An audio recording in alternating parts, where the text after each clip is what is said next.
Angry Skiatook residents say what happened in this boardroom last night may be a symptom of what's wrong with the school district. In a closed-door executive session, Skiatook school board members decided to suspend Superintendent Gary Johnson with full pay, $149,000 a year. Okay, I move that the Board of Education suspend Dr. Gary Johnson effective immediately with such suspension to be with full pay and benefits. More on that in a moment. But first, a little background about why Johnson was suspended. Last week, the state auditor released an investigation into the district's purchasing. It found Skiatook used a middleman to buy janitorial supplies and security systems at markups of up to 500% over retail. When you consider the enormously wasteful spending which occurred, especially in the light of tremendous budget shortfalls facing our state and our schools, there are countless legitimate places where this $500,000 could have been spent, including the classroom. Outrage over those findings had the school board room packed with people who wanted to know how it happened, instead of getting answers from board members. They immediately voted to go into executive session, which I objected to because I don't think they should have gone into executive session under the open meeting law.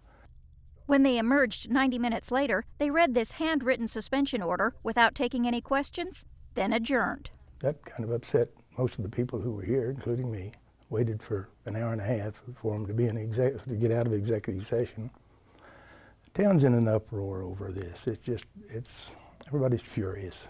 Windsor Ridenour helped craft the state's Open Meeting and Open Records Act, and he's a former executive editor of the Tulsa Tribune. When I tried to get more information about what happened last night, I had the door shut in my face when I went to School Board President Kenny Cooper's house to ask for an interview. At the Education Service Center, I didn't get much more from Acting Superintendent Steve Williams. And I'm asking you to go off the premises. And then you can do your interviews and stuff out there.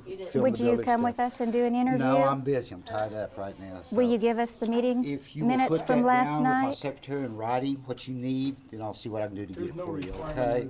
Steve, there's no requirement under the state. But I need to know open what records. you need, and I'll bring her up here and let her write it down for you, because that way she'll I know think, what you want. well, this may be Okay. an education for you as to some of the issues that may be going on, because this is not a necessary requirement that I put in writing. Get the information that you need so I can get it for you, okay, on the open records, all right? Basically kicking you out of the school, off the school property. Ridenour says a lack of answers is behind a meeting tonight aimed at forcing district officials to talk. The Constitution lets us have the ability to call a grand jury, and it would take some work to do it.